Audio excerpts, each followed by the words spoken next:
Hi, I'm gonna ask you a few questions about crime and terrorism.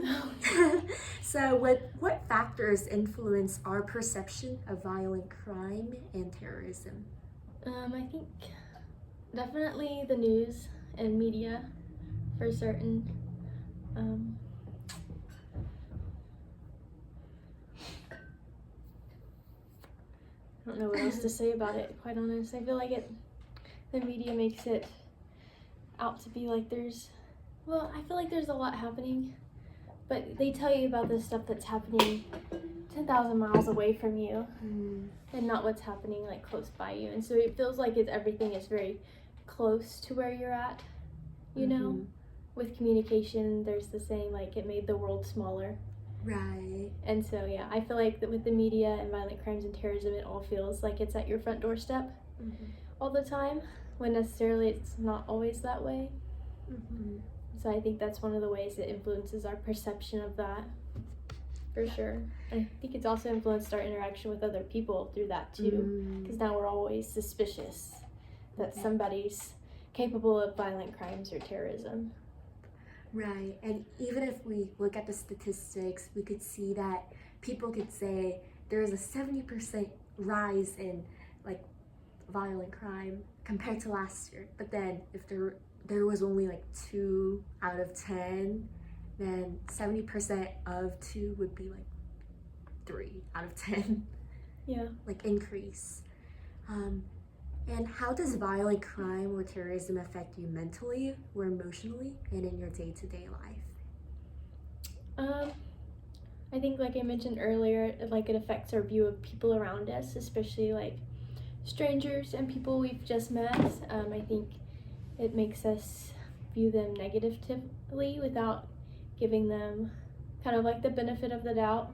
We always suspect like everybody's capable of it because it seems like on the internet it seems like everybody is capable.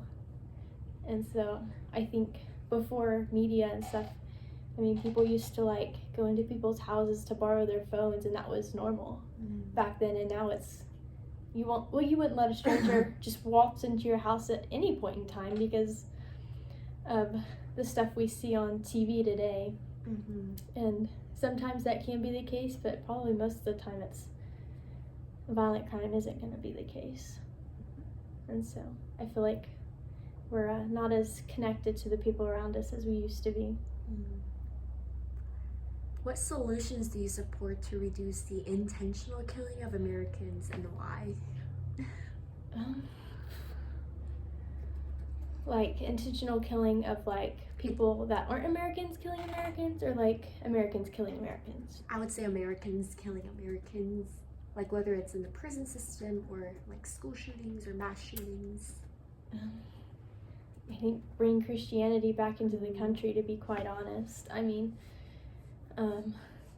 Christianity has decreased and crime has decreased. Christianity has decreased in the country and crime has increased in the country, and that might be not correlated at all, but I feel like it does, at least to some extent, influence it. And so I think one of the solutions would be to bring back the things that we've gotten rid of, like Bibles in schools, and like normalizing that again, and praying in school, because that's been taken away as well.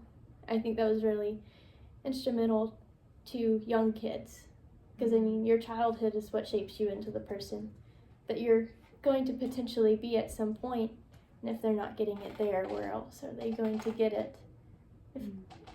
Especially if their parents aren't Christian either, they're just not getting it anywhere, and I think they're just more inclined to do what is evil. And what obstacles stand in the way of the implementation? Culture. Definitely culture. People, I mean, they view Christianity as a threat, and it is to them, because it's the light in the dark. The light threatens the dark, and they feel threatened by the light, and so they're not going to let it in. And so I think it's definitely the higher ups and the people that are in control and the culture of this country that's going to be the obstacle of changing that. Well, thank you so much for participating in this interview. Do you have any Do you have any final thoughts? Nope, I don't think so. Awesome. Have a good day.